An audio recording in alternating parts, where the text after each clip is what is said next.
Ryan is brought to you by our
Becca took out the Albacete Equiworld at New Zealand Oaks and did it in fine fashion as well. Michael Guerin, a very warm welcome to you. We've got lots of different stories that we're going to be bringing up across today, news items as well, all of that to come on the show. Lots of countries too. Em, welcome back from Australia. We'll talk later about where Emily was for the All-Star Mile.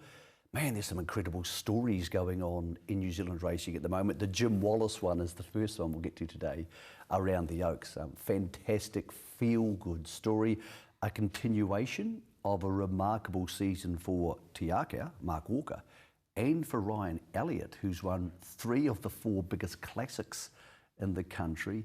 And later on, a stat which is not good, and it's not great for the industry around our riding ranks. And we are at crisis point this week. We'll get through all of that over the next hour or so. Let's relive Group 1's success in the form of the New Zealand Oaks. Here's the win of Penny Wecker.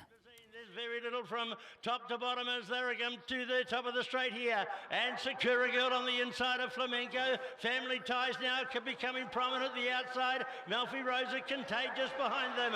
It is on the inside Sakura Girl. Over on the outside Flamenco. Nothing in it. Mischief Managed coming after them over on the outside. And here's Penny Wecker. Penny Wecker dash through in the middle. Hit the front of the Oaks. Maybasine's coming home. Mischief Managed. It is Penny Wecker. The dream's coming true here and down to the line. Fabulous stuff, Penny Wecker. Oh, it's very special. It's been a pretty rough week, you know. And for this to happen is, it's right up there. I know you watched it away from family, but the noise from the crowd and the noise from your family who are down there waving to you, it was something to behold. Yeah, well, that's what racing's about, isn't it? I mean, a lot of those, the family up there, they've come over from America. There's 4 teenage girls, never been on a racecourse before. They're having the day of their lives, you know. And obviously it has been a pretty hard sort of period with, the loss of a couple of key family members too. Yes, yeah, it has.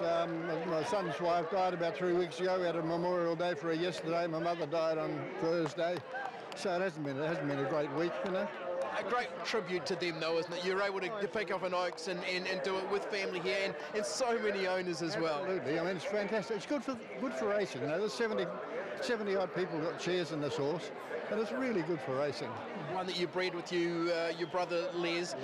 Geez, you must have been so delighted the way she was travelling into it and just looking for the run. I thought early in the run that she wasn't in a great spot back there, but then I could see Ryan just creeping her through. When he got the split, I thought, well, that's it, and she really quickened up, as a good horse should. We know you've had confidence in the whole the way through. How are you feeling at that 300-metre mark? I was starting to feel pretty good then. At the 800, I wasn't feeling quite so well, but I mean, that's racing, isn't it? And when you see celebrations like this, it's going to carry on for a little bit, won't it? I'm sure it will. Yeah. I'm sure it will. What's next for her? Can you get her to Australia? Look, I don't know. We'll just wait and see. I'm a little bit of the old school where you maybe put her in the paddock for a little while and think about next year. I think she's got some maturing to do. I mean, the ability's there. I'd just like to give her the opportunity to fulfil the potential. Rekindles the old sent home days. How does this compare? This is better because it's been a hell of a long time since. Congratulations, enjoy it. Thank you very much. A little bit rough early doors. We didn't want to be in a place we wanted to be in. just had to work out from the half mile how to get out, and Jim's just got this horse ready in pitch perfect form. You know, you seem to be travelling beautifully. Were you just concerned about getting a run on the bend? Yeah, I was just trying to weave my way through and just trying to get a nice run through them, but she's travelled strong throughout, and just once I got that clear air, she's really let down. Yeah, were you always confident that you could pick up the leaders? Once I got out, she kind of hit a flat spot as she does in her races, and once she got through that, she just built up momentum, and it's just a good feeling. When did it come on the radar that you'd be on her for an Oaks? I was actually talking to Jim at the Cracker Sales, actually, going past his horses, and just had a good chat, and I ended up getting on her on the Lowland, and the way she went there, and it's just gone on from there.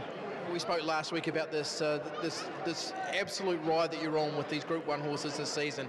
To continue it with number 6 again, just tell us how special this one is.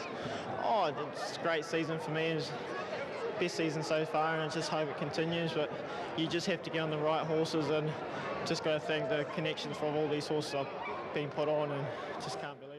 Ryan Elliott doing a fantastic job with his horses at the moment, taking out those Group 1 races. And we were just talking whilst we were watching that, Michael, if you're looking for a rider in a Group 1, Ryan's really established himself as someone you're going to call, because he's ridden high pressure races this season, short odds, he's won a variety of different races, and he's just really seems to be in a great groove.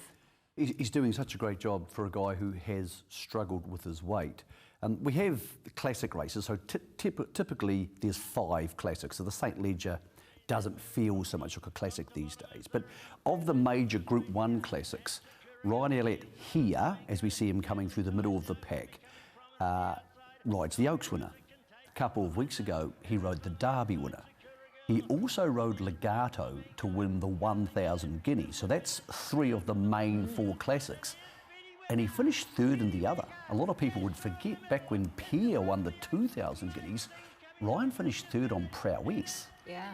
Now, he only had to give up the Prowess ride because he was riding Legato. So of the classics for the 3-year-olds, Ryan Elliott's won 3 and run 3rd in the other.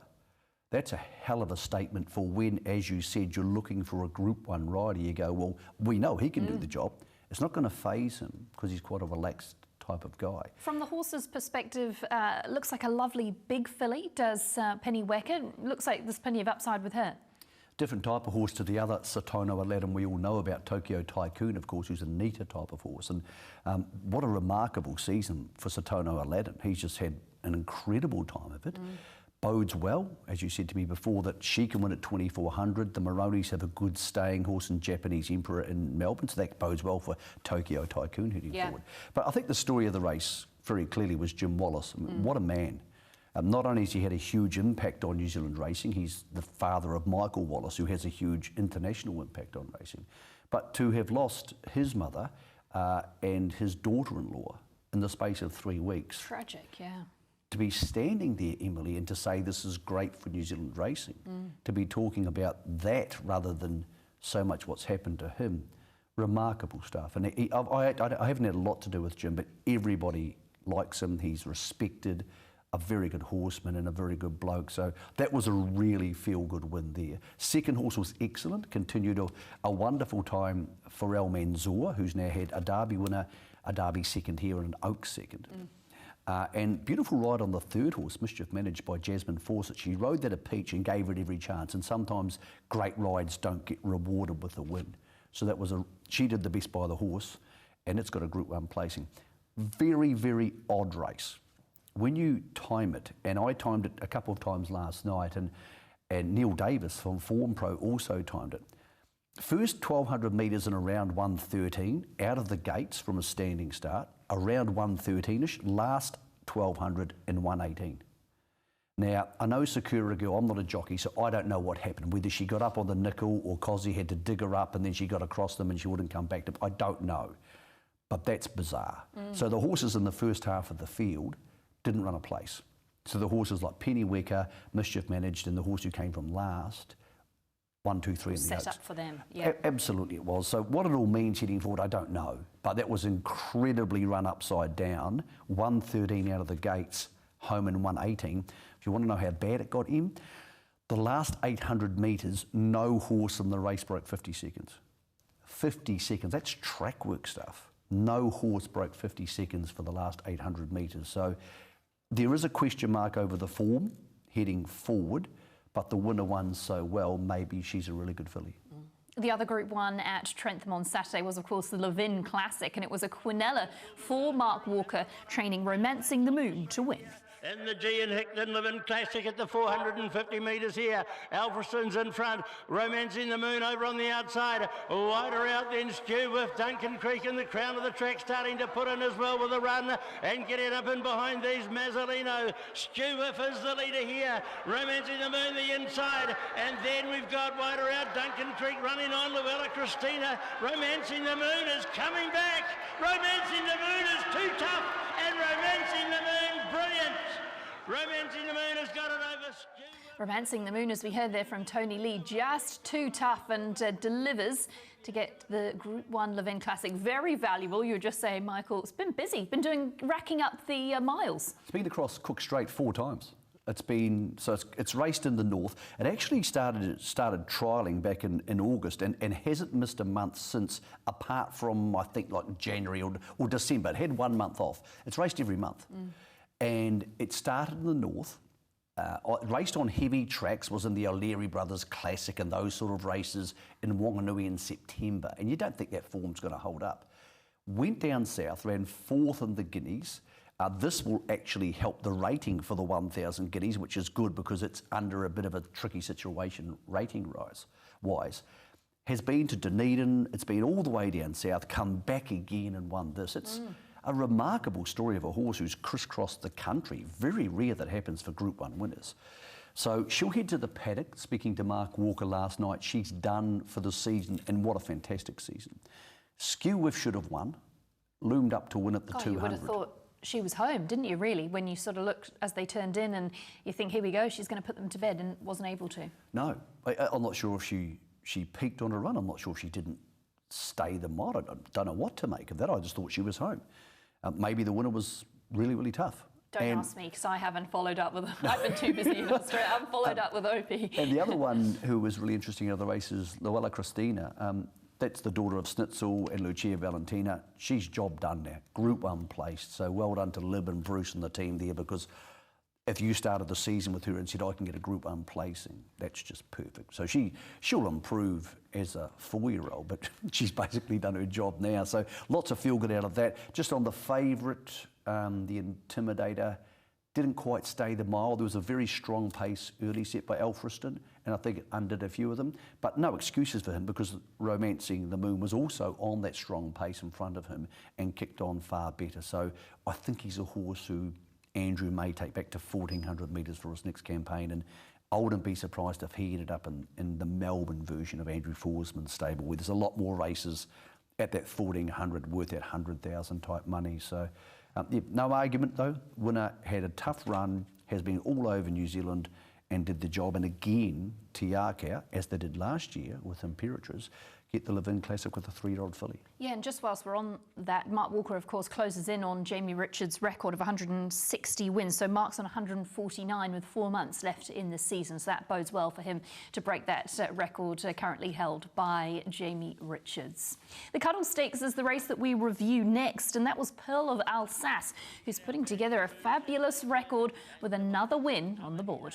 Here we've got over on the inside, Blissful Bell taken on now by Luke Crayeur, Aromatic and Bell Clara after them with their runs, and Kelly Coe starting to get through. Baton Bouge is starting to wind up, and then One Dream, One Soul. Aromatic over on the inside there is Luke Crayeur, Pearl of Alsace, one from the outside, and Baton Bouge right over on the outside. Pearl of Alsace heading towards 5 unbeaten and gets the Cuddle. What a wonderful mare. Pearl of Alsace, Aromatic, Baton Bouge, and then Luke Crayeur. Tony Lee sums it up perfectly again. 5 unbeaten and needs every inch of the straight to get there, but gets the nod on the line where it matters. And a daughter of Tavistock, she's a horse that you really want to sit up and take a little bit of notice of.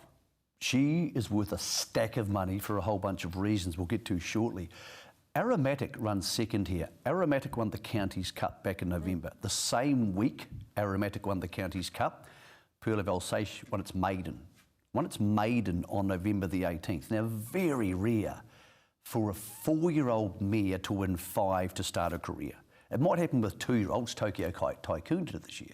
But a 4-year-old mare, it's incredible for her to do that. Lovely ride by Ashvin, good on him, handled her a treat. She's out of a mare called Orion for Sir Peter Vella. Now, not only has Orion left Zoo Ryan, who's won a Group 2, so this mare's won a Group 3, so the upgrades are all over the family. Upgrades the mare, upgrades this mare. Had a really long conversation to Sean Ritchie last night, who co-trains this horse, and has handled it beautifully. They were going to put her in the paddock. He said, why wouldn't we go to the paddock? Job done. Maybe that's going to change. The New Zealand Thoroughbred Breeders' Stakes is on at Pukekohe this year on April the 8th. And of the top 12 mares in the country, the top 12 ranked mares who could be in the race, none of them are going. None. I spoke to the La Creek team last night. I had it all on a piece of paper, and she was the last one who was going, and she's not going. La Creek is in the paddock. She may still, small chance, go to Queensland. All the other mares aren't going. Obviously, most of them, Levante's overseas, La Creek's in the paddock, Prowess is overseas, Legato's in the paddock, Imperatrice races this week in the William Reid. You could even potentially have extended Babylon Berlin out to 1600 and be competitive. She's in Australia as well. Maven Bell was injured. She's finished for the season. It goes on and on and on.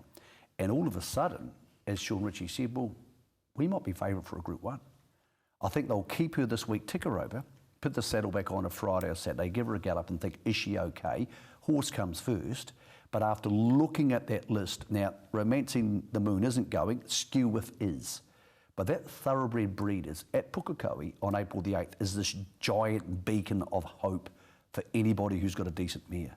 Because you get a Group 1 with the mare and it never goes away. It's in the stud book and the sales catalogue for decades.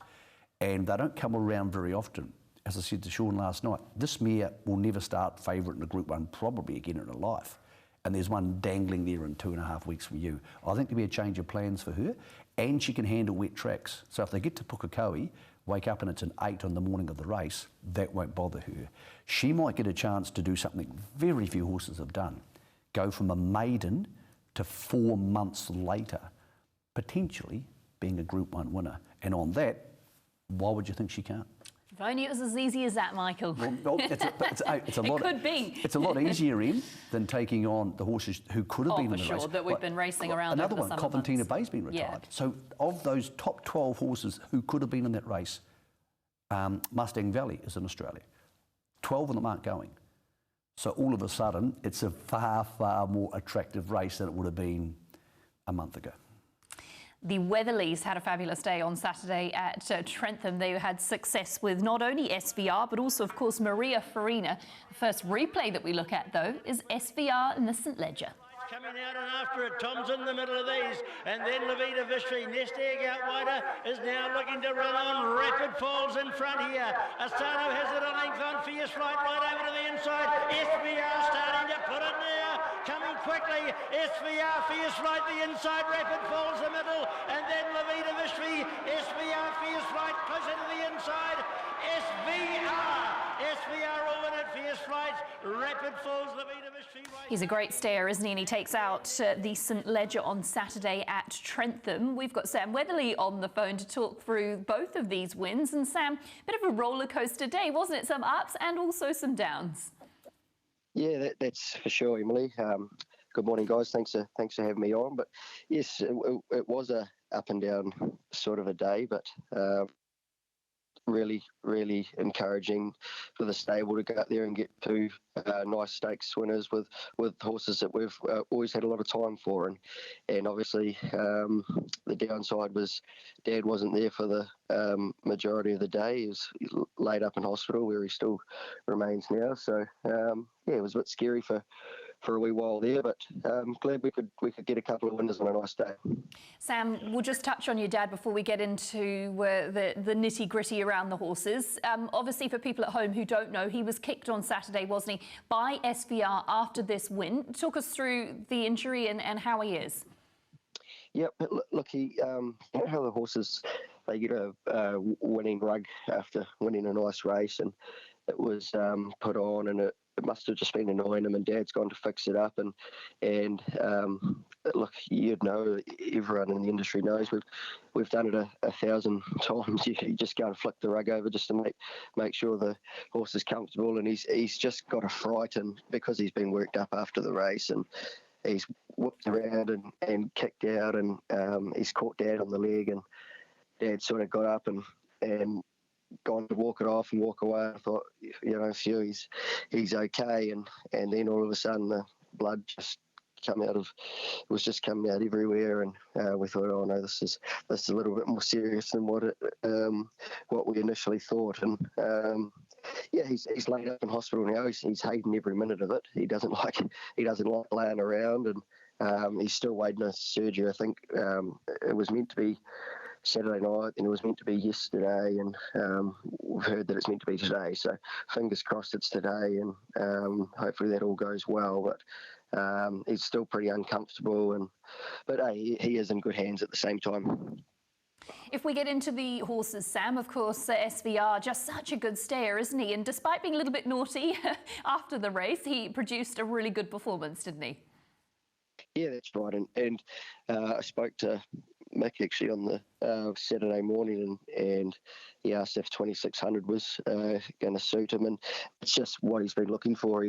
On Saturday when he got out, that's probably the best turn of foot he's ever had. He's just, I know they went very hard up front, and it sort of, the race mapped out for us really well, but it was good to just see him come out and have a really nice turn of foot. And for a horse that's had quite a long preparation, like he's done now, he's off to the paddock, and I think Dad and I both sort of agreed that he's still 6 months to a year away. So it's exciting times for the connections who have been so good to us next year. Sam, congratulations on a big day for you and your dad and Briar and the rest of the family. A bit of talk after the race, this horse could go to Victoria and take on the Country Cups type races there, but he really looks a 2-4 up to a 3-2 horse. So if he went to Victoria, would you entertain chucking in a nomination for a really big cup, like the Melbourne Cup? Or is there a case of taking him to Victoria with Pierre, letting him learn a bit about life, and then bringing him back here and potentially setting him for an Auckland Cup while he's still relatively low in the weights? Yeah, for sure. Look, we've got to dare to dream, and in this industry, anything can happen. But obviously, the horse will come first, and I just think there are a lot of races over there that suit him. Like you see most Saturdays, they're running around over 24, 25, 2600 metres for really good prize money. And look, if he comes up, look, he still could be a further year away from those really big cups races over there.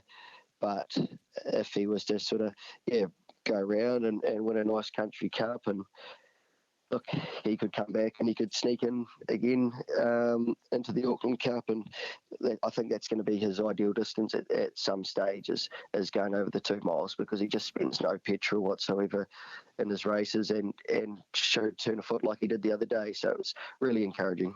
Sam, you must have been stoked after Maria Farina's were not only the older half-sister to Pierre, so getting this black-type victory is worth a lot for her heading forward, but you also rode a beauty here. Like, you had to be patient, you had to go back to the inside, and this must have felt pretty good. Yeah, this was pretty special, really. We've always known that she can do this, and she showed that a row, and she looked like she was going to be anything. And she always goes around and has that sort of bit of a buzz around her, but she's just such a difficult horse to ride. She's just got a mind of her own. As soon as she hits the front or sees clear air, she just thinks job's done, and you nearly fall over her neck. She stops that quick. Like you see after the line, she'd stopped after 200 metres, but yeah, look, her sectionals are unreal. What she run on Saturday. So she's a very, very fast mare, but just needs everything to go her way. But so good to get a bit of black type as well, because look, we got the whole family, and yeah, as you said, a half sister to Pierre, so that's never going to go away. Oh, Sam, thanks for coming on the show this morning. Great to catch up with you. Best wishes to Darren if he's watching. If he's not, if you could pass them on from us here at Weigh-In. And good to catch up with you, and well done to yourself, Briar and Darren, for that success on Saturday. Beautiful. Thanks so much, guys. Yeah, exciting day for the family on lots of fronts, good and bad. Yeah, we hope Darren's okay. Just touching on Sam, and he's obviously got his confidence back after having a break and riding well. Our riding ranks in disarray for this week. Remarkably, with all the suspensions going on, including the guys at the top of the ladder, Craig Grills and Michael McNabb, Opie is heading, as you know, to Melbourne this week to ride in the William Reid and the Australian Cup. Of the top 15 jockeys in the country, Emily, only 3 are available this weekend. Only 3. Now, Warren Kennedy's coming back. He's actually suspended at the moment. He's available this weekend. So's Joe Cameroon and so's Sam Spratt. There's a couple of injuries in there. Opie's away. Lisa Allpress, we wish you well, Lisa's having an operation to get better. And obviously Kelsey Hannon is injured. But it can't be good for the industry having 15. Think of a rugby team. Imagine if 12 of your best players couldn't play. Oh, God, yeah. And in an investment situation, we were hoping to get people's confidence and we're trying to have entertainment. This is kind of scary. This weekend, if we have 2 16-horse fields wherever they're racing this weekend, say, make it 2 15s, make it easy math for people. And we've got 15 riders suspended, or 12 riders suspended of the top 15, but there's a few more behind them suspended. This Saturday, the 50th best jockey in this country is going to be riding on Saturday, and not just in one race. The 50th best jockey in this country could have 5 or 6 rides. I had a trainer ring me last night. I said, I've got a horse in a big race. I can't find a rider. I just can't find anybody to ride this horse. 12 of your top 15 not being available this week, and how that's been impacted by the whip rules. We touched on it last week, but that number is so jarring in an industry when we're trying to compete for people's money and confidence that it's unsustainable. You can cop that in winter, but in a Group 1 time of the year, this weekend is a crisis point and a low point for the industry in our riding ranks in the time I've been involved. Now, I've only been involved in galloping at the top end for the last 10 years, but I can never remember it being this bad. What we're doing clearly isn't working because you can't keep not having your best actors on the stage.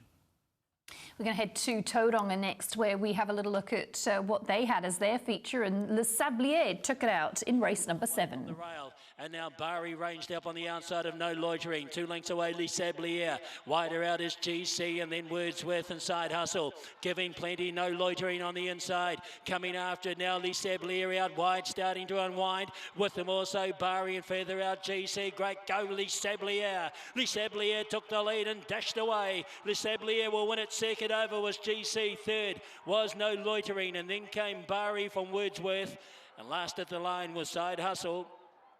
GC made good ground, but Le Sablier gets the victory in the 7th at Tauranga. A small field, but still a nice performance. Group 1 horse racing non-Group 1 horses. Here's a horse who raced in the SVR Classic and some other really good races. So, look, she found her right race there and can handle the wet track. So, had a really big summer racing in good fields.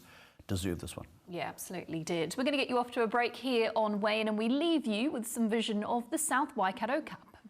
On the turn, 300 metres to go, Segunto got away by 2.5 here. Coming after him though is the Mighty Spars, emerged quickly and has dashed up on the outside. The Mighty Spar from Segunto like a lot, and then Langkawi further back, more two-man, but it's in front here. The Mighty Spar leads a half length from a very game Segunto, who's trying to rally late, but the Mighty Spar and Hakim Cameroon win the South Waikato Cup. Just kiss my lips to shut me up. Just pull me in, it's obvious. I need some therapy, cause knowing me, I think too much. Jumpstart my heart and make it stay. I'm running out.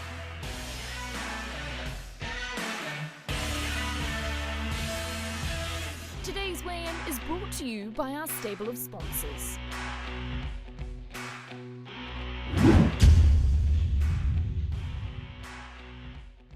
This week's winner of You Weigh In is Howie. Well done to you, Howie. You've got a $100 bonus bet coming your way. And we really liked your submission this week for Hero of the Week. And you've said, as we head to the end of our spring and summer carnivals, I believe the organisers of the Grand Tour events deserve a shout out for getting people along to race days. Our family attended the Pukekohe event on March the 11th and were very appreciative of the entertainment provided in between races. So thanks for your submission. If you at home have a Hero of the Week, write into us and you could be in to win a $100 bonus bet. We promised you racing from across the Tasman, and now it's time to touch on the All-Star Mile. That was, of course, taken out by the expat Kiwi in Mr. Brightside. Blood moves up and takes the lead, but Mr. Brightside's challenging. Mr. Brightside up to Alligator Blood, Cascadian late, Mr. Brightside in front, and Mr. Brightside has won the mile from Cascadian, the inevitable. Fourth, Alligator Blood from Nugget. Next in the field... Well, I don't think the Hayes boys, Ben and JD, could have had this horse in any finer fashion. If you watched his futurity run, Michael, it was a flashing light that he was going to love the mile, and they had him to perfection, trained to the minute, and also, I guess, the draw really helped. What a story for Gavel House. This horse cost $7,750. He's by bull bars, so people weren't exactly lining up to buy sons of bull bars. But when you buy a horse for $7,750 or whatever it is, you don't expect... Not great expectations, have you? And Ralph Manning trained the horse, and I think Wayne Ormond identified the horse, and people still have to believe in these horses to buy them, because when you ring somebody and say, do you want to buy this bull bars gelding, they don't usually go, oh, well, I've always wanted one of those. Amazing story. And he's done a wonderful job. Heads back to the Doncaster now, where I think he's going to carry about 55.5. Arguably one of the best milers in Australia at the moment. Yeah. I mean, he finished second to Cascadian, who's top mile performer. So And he's tough. You know, he can race, obviously he's sound. He can Great turn up and horse race all the time. for the Hayes boys as well. He's got them their first Group 1 and now an All-Star Mile too. Yeah, and it's remarkable when you think of all the money you spend at the sales that you end up getting your Group 1s and an All-Star Mile with this type of horse. Very upside-down type of race. A lot of pressure early, I think, undid a few horses. Just on the Kiwis, Aegon finished 9th, got 100 grand finishing 9th. He'll go to the Doncaster, that's 12 days away, 1st of April, and he'll get 52.5 kilos there. So massive drop. He'll come in significantly better, between 3 and 5 kilos better off than he does at weight for age. So, yeah, he'll get his chance. Andrew Forsman hoping for a bit of give in the track when they get to Sydney. There is supposed to be some rain there later this week, so not a disaster for Aegon. Big payday, almost like winning a Group 1 in New Zealand, but a very New Zealand flavour to Mr. Brightside. We also had the Golden Slipper on Saturday, one of 5 Group 1s coming in from Sydney, and we saw Coolmore colours to the fore with Shinzo getting the win. On the outside, Arkansas Kid, Cylinder Ruse up on the inside, hard on the inside, Shinzo starting to run on. Cylinder takes the lead of the 200 from Shinzo giving chase. Cylinder, Shinzo, and right down the outside with a big run late is MP coming home hard, King's Gambit, but Shinzo and Ryan Moore have drawn clear to win the Golden Slipper. Shinzo beats Cylinder, King's Gambit third. If there was a story for Rose Hill on Saturday, it was Ryan Moore. Flies in, takes out 2 of the Group 1s and flies home again, all without a smile on his face. When I heard that Coolmore had got Ryan Moore to ride this horse, you think, well, why would you do that? I mean, he doesn't ride at Rose Hill a lot. He's barely ridden in Australia in the last 4 or 5 years, but just rode this an absolute peach. Probably didn't have to think that much because he was following James, who had the option to ride this horse. On Cylinder and just got towed into the race and did the job. This horse is part owned by Sir Peter Vella, who obviously had pride of Sir Alsace, so massive day for him. But it's so rare for a New Zealander to own a share in a Golden Slipper winner. Now, Coolmore actually bred this horse, then put it through the sales and brought it back to establish the value for the horse for what's called their cult syndicate. Some people call them stallion syndicates because that's the idea. You're hoping to make the horse a stallion. Job done. You know, he's by Schnitzel out of Samaretti, who was an outstanding mare, won a couple of Group 1s. I think she ran 3rd in the Slipper. And he's a beautiful looking horse, just a stunning looking animal. So if he never raced again, he may be a stallion prospect. There's a good chance they might go through and try and contest at least another leg of the Triple Crown. But he's just got everything you could hope for in that stallion type horse. So well done to Sir Peter, who isn't in the country. Massive day for him. Obviously, he puts a lot into the industry, and for every horse who makes it as a colts horse who becomes a stallion, there's hundreds who don't. But their lottery ticket was cashed in on Saturday at Rose Hill. Second horse really good. Odd race apart from that. Coolmore also owned Learning to Fly, who lost its jockey mid-race. I couldn't really work out why. Potentially touched the rail and overreacted. That was sort of but looked like she lost her back end Learning to Fly, but thoughts obviously with Annabelle Neesham and Chad Schofield, who of course came off in that. Next race we look at is Animo and the George Rider. Now, if you're looking for a champion, or a potential champion, I suppose you could say, this is Animo, because Michael, he did a great job. I thought one of his better wins because he didn't get things all his own way. We'll talk about Levante, who's out wide in his second. So, he had to be out there doing his own bit, and he was exposed quite early, top of the straight with, a more difficult run than the horses inside him. I thought he was fantastic. We expect that from Animo, I suppose. Good horses overcome bad things, don't they? And he keeps lifting the bar. He doesn't have many excuses. If he's posted wide, if the race doesn't map out as expected, he's still able to win. Well, he's a winner. Whether he's a winner next start's going to be really interesting, because obviously the big aim would seem to be the Queen Elizabeth. It's worth an enormous amount of money, and it's a class race. There's James, who won a Group 1 last night in Hong Kong on Lucky Sweynesse, but things are about to get a bit tougher for Animo. I know that sounds weird because that was a pretty tough race, but for those who missed it, Dubai Honour turned up at Rosehill on Saturday and was the other big winner for Ryan Moore. And it was graphic, like it was just awesome. Here it is pulling out of the trail, trained by William Haggis. And this is a little bit, I know these aren't the best horses in Australia, but it's a little bit confrontational for you when you think how good some of these European/English horses are when you see him do this on ground that was supposed to be too hard for him. Maybe Animo could have done the same thing, but I'm not sure Animo can sit too far outside Dubai Honour and beat him. Lulls you into a false sense of that because he never wins by far. He just does what he has to. So he's always just beaten what he has to. Whereas I know Dubai Honour's put them to bed. It makes for an epic clash. But I think we've always underestimated Animo, and he keeps showing up. So I think he deserves to be considered. But well, he's still the favourite for the QE2. So a winner of a Cox Plate at 2,000, that's not going to be any issue. I mean, yeah, I think these two going head-to-head makes it mouthwatering come championships. Well, you've got to say that on this run, Dubai Honour's as good as State of Rest, and State of Rest did beat Animo in a Cox Plate. So I just think it adds another dimension. Animo in the QE2 by himself, and don't forget there's also Japanese horses coming down, so there's potential there for even more depth. But Animo by himself, you go, oh, well, that'll be cool. I'm looking forward to watching that. Now Animo versus Dubai Honour, different storylines, different narratives, different things for punters to get their teeth into. I think it's aiming up now to be maybe the race of the autumn. Yes, awesome, isn't it? Really looking forward to that one. Gin Martini was the other horse that we wanted to highlight for you. Winner of the Epona Stakes.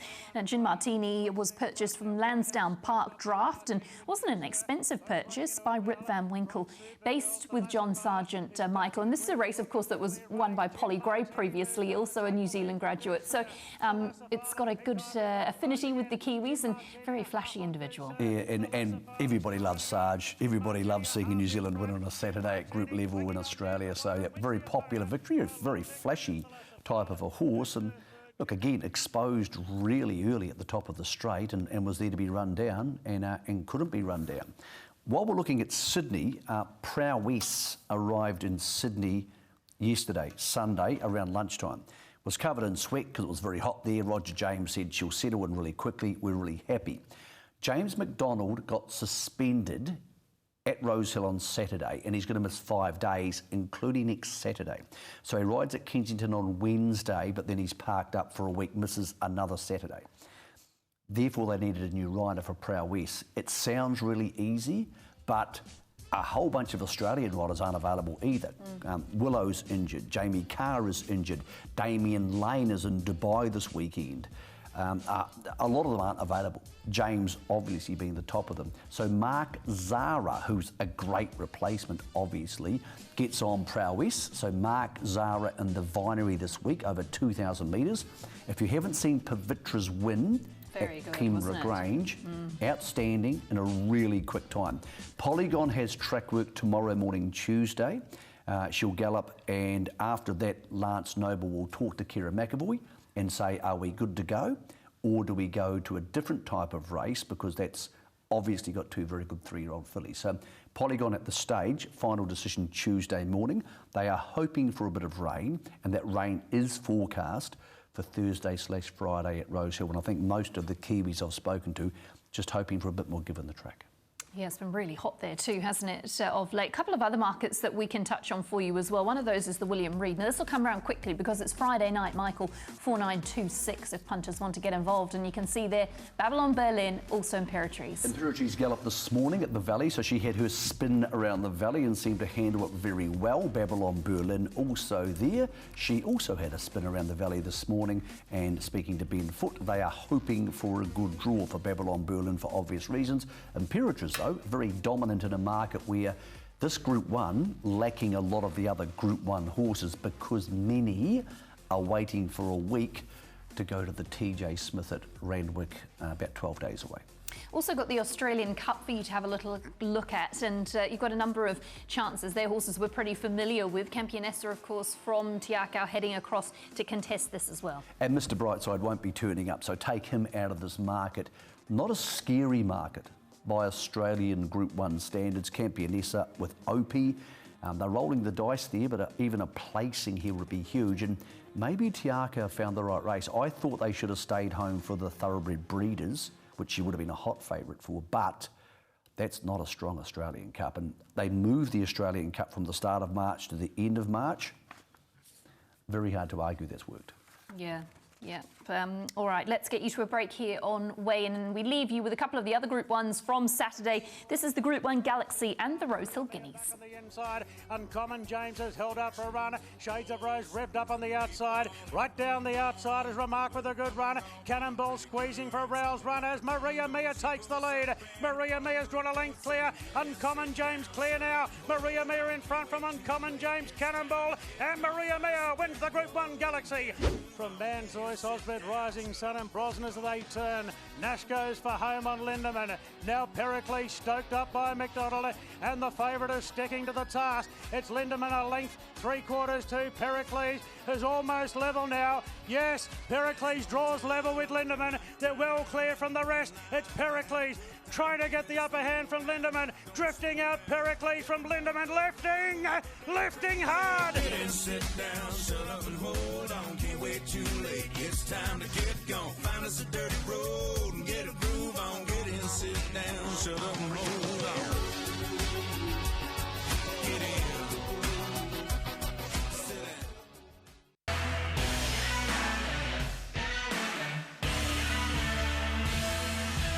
Today's weigh-in is brought to you by our stable of sponsors.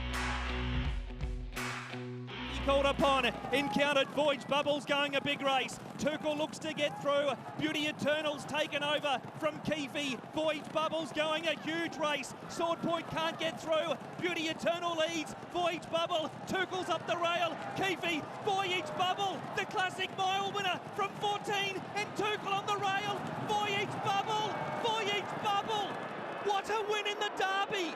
Voyage Bubble has won a magnificent Derby finish for Alexis. Oh, great stuff. That was Voyage Bubble, of course, taking out the Hong Kong Derby, and Alexis Bedell, the winning rider, Michael. Another one for Deep Field, and the Hong Kong Jockey Club has been going around the sales around Australasia and snapping up Deep Fields to set up their international sale. This is why. They just love them up there. Ryan Moore almost won the Derby after winning 2 Group 1s in Sydney as well, but sometimes they say, you've got to ride them where they feel comfortable. In this case, it was 3 wide and travelling. So remarkable Derby win. I'm not sure what it means about the others behind it. But yes, another big Hong Kong moment for Deep Field. Yeah, it most definitely was. Well, I was out and about last week, and I was able to catch up with the team at NZTBA. They've started a new initiative around mental health and well-being, and it's targeting the breeding industry and doing really good things for the people involved. Mental health and well-being has been at the forefront of people's minds of late. New Zealand Thoroughbred Breeders Association are doing something about it. They've come together to create a series of workshops to help people within our industry. We're here today to find out more about the people behind this initiative. We were contacted from NZTBA just to let them know, just to let us know, what initiative they were putting forward and what it was all about. And we just jumped on board because we, put a lot of value on it, and with our people and our industry, and to be honest, just people in general. It's not even just about the industry. Just anything like this is can only do positive. It was great to essentially start the conversation. I think it's a really great initiative from NZTBA, and I think everyone should really get involved. Whilst we do have a mix of people in terms of age groups, and some really outgoing people and some a bit more introverted, I felt that the workshop really catered for everybody, and that was really important. I was just so amazed to see how everyone banded together and how much support there was for each other. The guys were really informative of, where we were going to, that yes, there was going to be more workshops, yes, we were going to start getting a bit of a, between, I suppose, farms and the industry, getting people together, and that there was events and stuff coming up, which that was my biggest takeaway, because I didn't want it to just be a one-day thing and then off we go again and nothing more happens. So I think with the people that we've got in place at the moment in these roles, I think we've got the right people to really drive this and push this forward, because at the end of the day, if we don't have people, we don't have an industry, and people are really important. Justine, we're here today talking about mental health and well-being. What led to the development of this program? I think recently we had the loss of several people in our industry that were well known, and that really was the catalyst behind this. I also have experienced mental health pressures in my own family, so I'm well aware of the impacts it can have on those who have been in that situation. So I think I took a deep breath and thought, how are we going to deal with this? We wanted to develop something that was bespoke to our industry, that was specific for our participants. So after a conversation with Amy and her associate Helen, we came up with this idea of a workshop that would be specific to people that were involved in the thoroughbred breeding industry, that related to horses and the pressures that they have on a day-to-day or in their working life. So basically, Emily, we're just horse farmers, no different from any other farming. So I felt that for us to align ourselves with a primary industry organisation was really important. We looked at a lot of different mental health and wellbeing support that was on offer, and for us to align ourselves with the Rural Support Trust was just the right fit from woe to go. It just felt right. It's not a one-off thing that we're doing. We really want to continue this. It's ongoing, and the development of our people is so important. When we approached the Mental Health and Wellbeing Initiative, we looked at a study that was done in the UK, and they specifically looked at the breeding industry and the challenges that those in the industry face, because it is quite unique. And what the research from that study showed was that to increase mental health and wellbeing in the workplace, people needed to go on farm, have that human connection, that one-to-one interaction, and increase the education and awareness around mental health and wellbeing. We developed a 1-hour workshop because we were very conscious we didn't want it to be too long, to take up too much time. We go on farm so they don't have to worry about, taking time to travel. And we also keep it really relatable to the industry. We relate everything back to the horses. The next phase in our program is we've developed a new workshop called Having the Conversation, and the feedback that we got is that people still feel a little uncomfortable or nervous about approaching someone that they think might need support. We want to give people the skills so that they can notice those changes early on when people are in that mild state of stress, and hopefully prevent that from escalating. How has all this been received within the industry? It's had a really good initial response. We've facilitated just over 12 workshops and had over about 210 people go through it.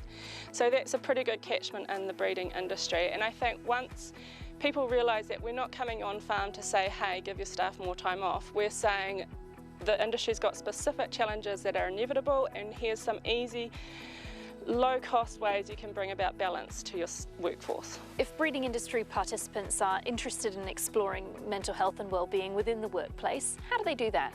They can contact me directly, or if they go on the NZTBA website, there's a specific page that has all our information about our workshops and how to book one. Tell me about the Rural Support Trust and what they do. It is very much rural people helping rural people. It was started by a group of farmers who saw that farmers needed help, and it's grown from there. I think the biggest thing I've noticed is how different the different primary industries are.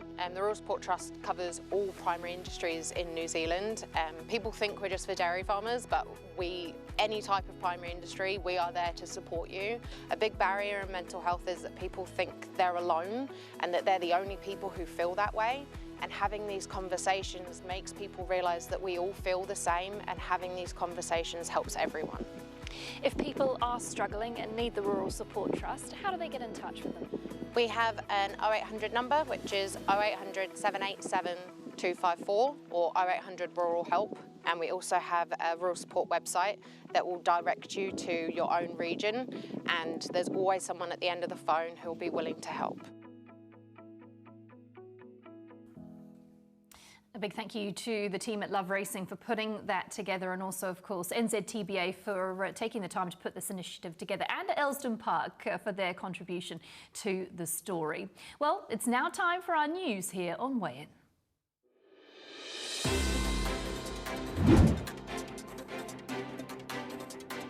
It's a rather speedy news today because we don't have long before the show finishes, but it was great to hear through that Very Elegant has been confirmed in Foal to see the stars. Fantastic to hear that she is in Europe, going to be heading back down to the Southern Hemisphere, but confirmed in Foal to Very Elegant. Sorry, to see the stars. Not only that, but it was a family win during the week with a 3/4 to Very Elegant, Chico Sonado winning in Victoria. Well done to them. We had stallion announcement in New Zealand this week, with Profondo heading to Windsor Park. Of course, a beautiful Japanese-bred individual who is now at Windsor Park and will be an exciting addition to the stallion ranks. And in other news, Coventina Bay, Group 1 winner, multiple Group 1 winner, has been retired. We wish her the best of luck in the broodmare paddock. And also good to hear that New Zealand Thoroughbred Racing have updated the code of conduct, which will most definitely help things. And Michael, it's good that they have done that, and it covers some wider issues, doesn't it? And based around social media as well, which is also part of mental health. Read that code of conduct, go to loveracing.nz, have a look at it, check it out, know what your obligations are. They're very important. That's a busy show, so thank you for watching Weigh In today, and we'll be back next Monday morning as we get awfully close to New Zealand chasing those big wins in Sydney. Proud West heads there for the Vinery. From us here at Weigh In, thanks for joining us here on a Monday morning.